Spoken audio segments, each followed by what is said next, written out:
Бишкек шаарында коомдук транспорттор көп учурда жол эрежесин сакташпайт. Алардын катышуусунда катталган кырсыктар, жүргүнчүлөр менен болгон ызы-чуулар да байма-бай катталып келет. Биздин редакция троллейбус автобустарга айдоочулар кандай талаптардын негизинде кабыл алынарына кызыгып көрдүк. Мыйзамга ылайык автобуска айдоочулар 3 жылдык эмгек тажрыйбасы менен жумушка алынышы керек. Бирок бүгүнкү күндө айдоочулар жетишпегендиктен стажысы жок айдоочулар да кабыл алынып жатат. Бул тууралуу мэрияга караштуу транспорт жана жол транспорттук инфратүзүмдү өнүктүрүү департаментинен билдиришти. Стаж алабыз, айдоочулардын стажын алабыз. Азыр эми көп убакта айдоочулардын жетишсиздигине байланыштуу биз айдоочулардын стажы жок болсо кабыл алып атабыз. Бирок биз кабыл алгандан кийин ал айдоочуну сөзсүз түрдө биздин наставниктер бар. Ошол наставниктер менен стажёр өткөрөбүз. Бул бир ай ичинде стажёр өтүп, ошондо автобусту үйрөтүп, анан кийин маршрутка коебуз. Экинчи маселе азыр ошол кээ бир жарандарда ошо категориясы жок. Категориясы бар. Эми иштеген жарандар болуп атат. Иштейбиз деген. Биз ошолорго азыр шарт түзүп берип атабыз. Биздин ишкана ошол айдоочулар даярдаган окуу жайлар менен азыр келишим түзүп, ошолор айдоочулар биз кабыл алган договорун түзүп, ошолорго окутуп, Б категориясын. Андан кийин окуткандан кийин биз өзүбүздүн базарга иштетебиз деп ушундай бир иш-чаралар өткөрүп атабыз. Бул ошол методология бүт врачтарды өтүп келет. Жанагы психология врачты, неврологдордун баарын өтүп келет. Кийинен гана бизде өзүнүн врачтарыбыз бар.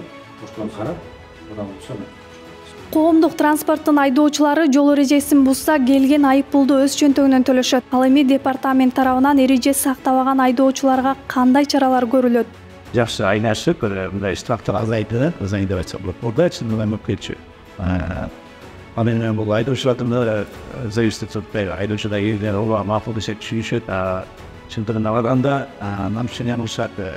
Бирок биз бул ушундай эгер bir emez, 2-3 kayıtlanan olursan, mesela John Buzlu'dan, biz bunlarda selamlanmamız. Bize teknik sovetimiz var, o sovette kanalım, bunlar gayet çiçeğe kopamamız gerekiyor. Коомдук транспорттун айдоочулары мас абалда линияга чыккан фактылар да жок эмес. Ал тургай жол инспекторго баш ийбей сүзүп кетейин деген учурлар дагы катталат. Мас абалды линияга чыккандар дагы жанагындай психологический наркотический средстволор колдонгончуларда булар мурун катталган. Бул боюнча бизде фактылар бар. Общественный транспорт боюнча биздин жанагы сиз айтып жатасыз, туура эмес токтотчу жайларга дагы булсат берилбеген жактардан да кишилерди салып, жол эрежелерин бузуп атат, фактылар көп катталып атат дейсиз. Бул боюнча биздин кызматкерлер иштеп жатышат. Бишкек шаарында жанагы общественный транспорт бул өткөндө жакын арада кайталанган биздин автобустун айдоочусу баш ийбестик биздин кызматкерлерге баш ийбей көрдүңүз, соц тармактарга да чыкты. Ал биздин Бишкек шаарындагы тургундары биздин кызматкерлерди туура эмес түшүнүп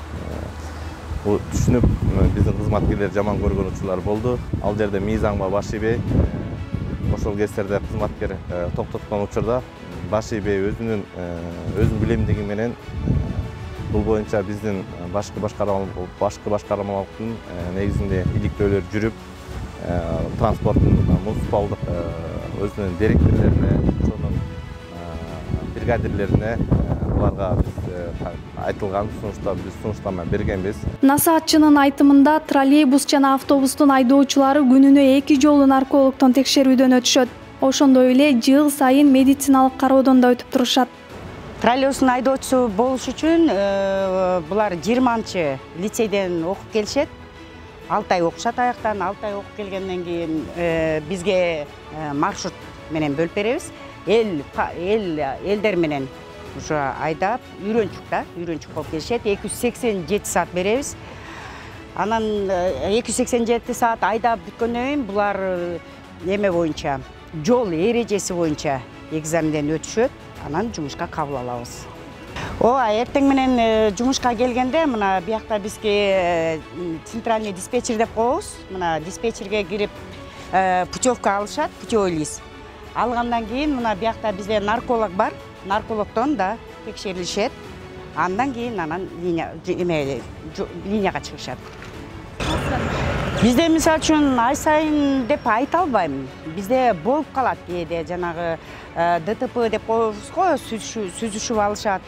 Эгерде сүзүшүп алганда биз тараптан күнөөлүү болуп калса, сөзсүз түрдө алар деген ГАИге оформить этилишет и айлыктары да кесилет да.